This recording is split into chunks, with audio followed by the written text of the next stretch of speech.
Bueno, muy buenas tardes.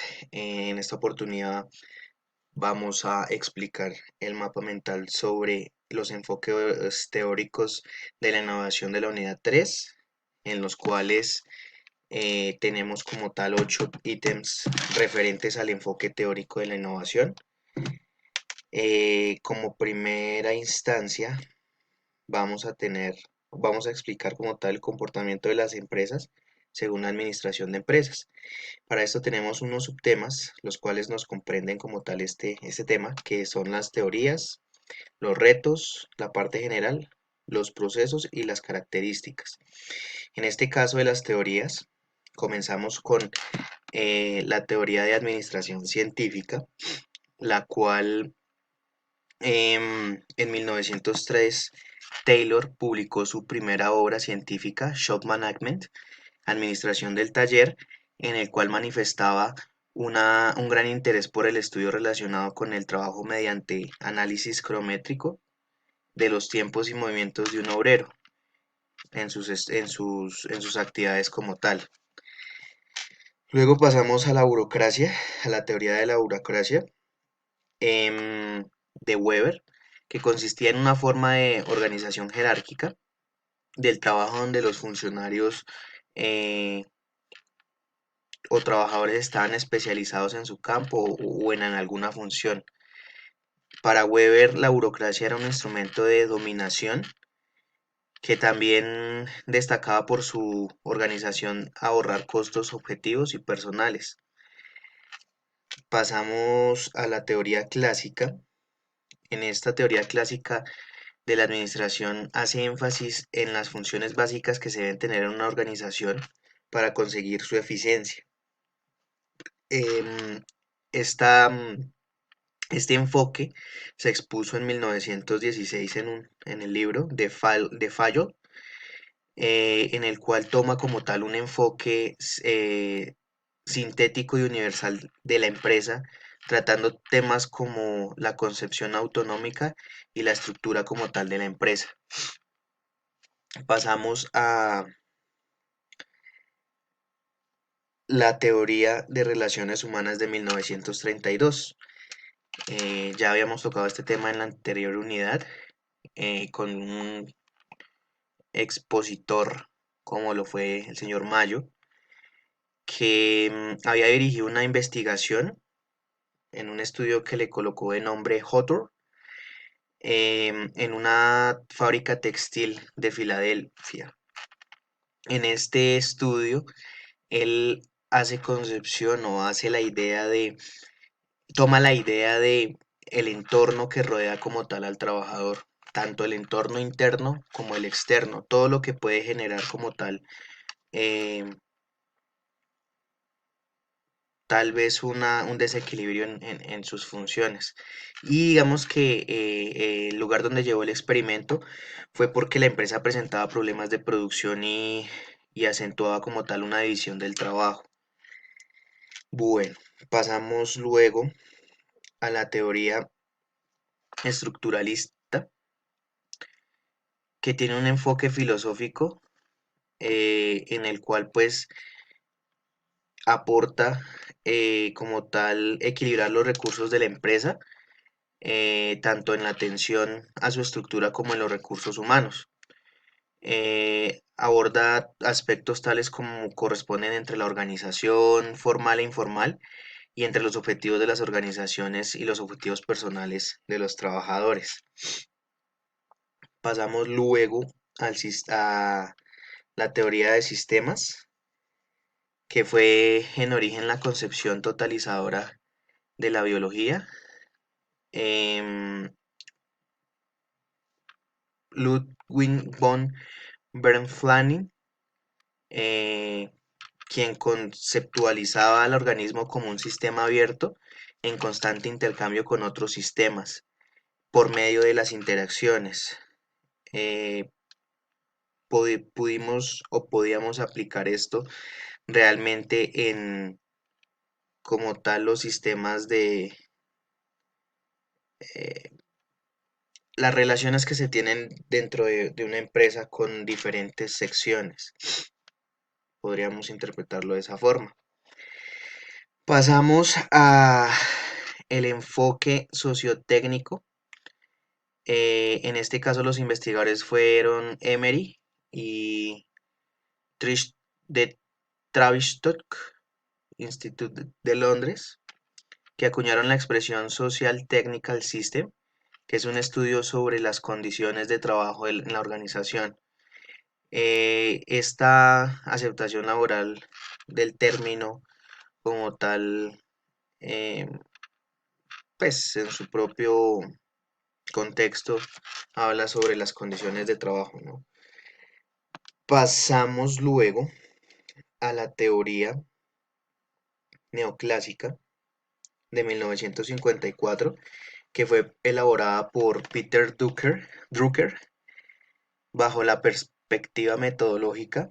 Considera que la organización formal y la informal tienen varios aportes que le asigna alta jerarquía a los conceptos clásicos de la estructura, de la autoridad y la responsabilidad como tal. Pasamos luego a la teoría del comportamiento humano, em, que relaciona como tal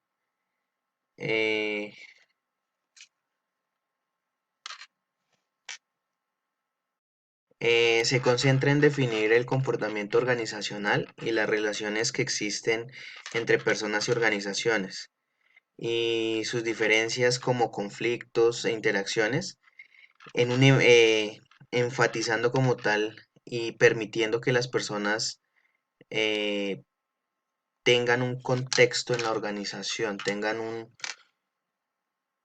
tengan cierto sentido dentro de la organización. Pasamos a la teoría del desarrollo organizacional que surge en 1962 como un complejo conjunto de ideas respecto al hombre de la organización en el ambiente orientado a proporcionar como tal el crecimiento y el desarrollo según sus potenciales eh, recursos, podría decirse, o, o el potencial de cada persona, y es un resultado práctico y operacional de la teoría del comportamiento. ¿De, ¿De qué? De 1957. Y finalmente llegamos a la teoría situacional de 1972, que asume que no hay una respuesta universal a todas las inquietudes porque las organizaciones, las personas y las situaciones varían y cambian constantemente. Así que para hacer lo correcto el administrador depende de una serie de variables en un ambiente interno y externo crítico y complejo. Ahorita más adelante vamos a ver en otros puntos enfocado como tal eso. Luego de esto pasamos a lo que son los retos de la empresa según la administración de empresas. Primer reto que nos encontramos es la globalización, debido a que de pronto hay un crecimiento interno en el país de origen, pero realmente la competencia siempre cambia y varía dependiendo del enfoque del que trate la empresa.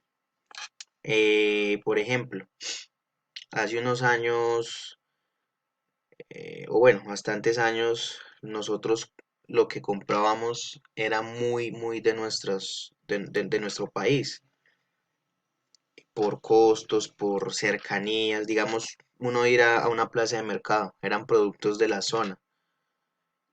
Ahorita hay mucha competencia debido a la globalización y con los tratados de libre comercio y una serie de factores eh, generan como tal una rivalidad a partir de esa globalización. Entonces la empresa tiene que siempre estar abierta a, a este concepto de globalización en el cual tengan un punto de origen, pero siempre de pronto cogiendo conceptos de otros mercados, de otras prácticas que se realizan en diferentes países para que contribuya como tal a la empresa en generar un cambio positivo o un crecimiento. Eh, Esto va ligado con el cambio constante del mercado. Hace muy poco habían productos, vuelvo y repito, nacionales o de pronto importados, pero ha cambiado de pronto. Por ejemplo, un ejemplo claro son los supermercados de Uno, Ara, Justo y Bueno. Estos supermercados nuevos han traído productos que no eran tan comunes. Entonces, digamos que hay un cambio constante tanto de la oferta como de la demanda, y esto conlleva a que, pues, la empresa, desde el punto de la administración, deba asumir como tal esos cambios. La competitividad que va ligada con todo esto, vuelvo y repito, hay competitividad tanto interna o del mismo país como externa, y todos buscan como tal un crecimiento exponencial en en sus campos. Va relacionada con con el crecimiento organizacional todo lo que hemos hablado anteriormente, debido a que eh, yo creo que esa es la finalidad de toda empresa, tanto la parte económica como la parte social.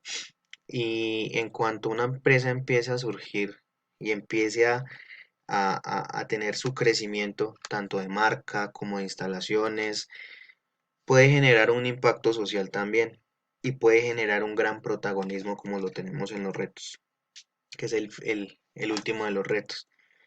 Este protagonismo puede ser tanto positivo como negativo, dependiendo de cómo se maneje desde el principio, en este caso los retos del comportamiento de las empresas. Bueno, pasamos al tema general, en el cual pues a partir de el comportamiento de las empresas según la administración de empresas, tenemos unas tareas a realizar, tenemos unas estructuras, tenemos el talento humano que son las personas, el ambiente, donde estamos ubicados, donde eh, tenemos como tal ¿cómo decirlo? Nuestro punto de operaciones, ¿sí? Esto va ligado con las tareas que realizamos y con las estructuras que pueden ser bodegas, pueden ser planta de producción, bueno, en fin. Pero para tener todo esto en apoyo o en nivel, debemos tener una parte de tecnología, la cual nos permita suplir tanto nuestras tareas, que podamos tener estructuras para suplir como tal el medio para la tecnología, y que el ambiente nos permita como tal que nuestras personas puedan ser usuarios de estas tecnologías. Bueno, pasamos a los procesos. En estos procesos tenemos como tal la planeación, la organización, la dirección y el control. Esto viene ligado, digamos, no solo la parte, en este caso, de nuestra carrera productiva, en cuestión de planeación, organización y control, sino también en el punto de dirección. Para la administración de empresas, eh, esto conlleva a minimizar riesgos y a maximizar ganancias. Teniendo una buena planeación, conociendo la organización, teniendo una organización, teniendo una buena dirección y ejecutar un buen control, podemos minimizar como tal eh, muchos, no errores, pero sí tener mayor oportunidades de mejora. Y finalmente las características. Estas características vienen en la toma de decisiones, que viene ligada con los procesos. Eh, Coordinar múltiples actividades, lo que hacen tanto en la parte de producción, mantenimiento, dependiendo de las áreas. El dirigir las personas, evaluar el desempeño de las personas y de pronto de las tecnologías, y el manejo de los recursos, que es la parte más importante referente a la administración. El manejo de recursos y pues la optimización de ellos. Bueno, seguimos.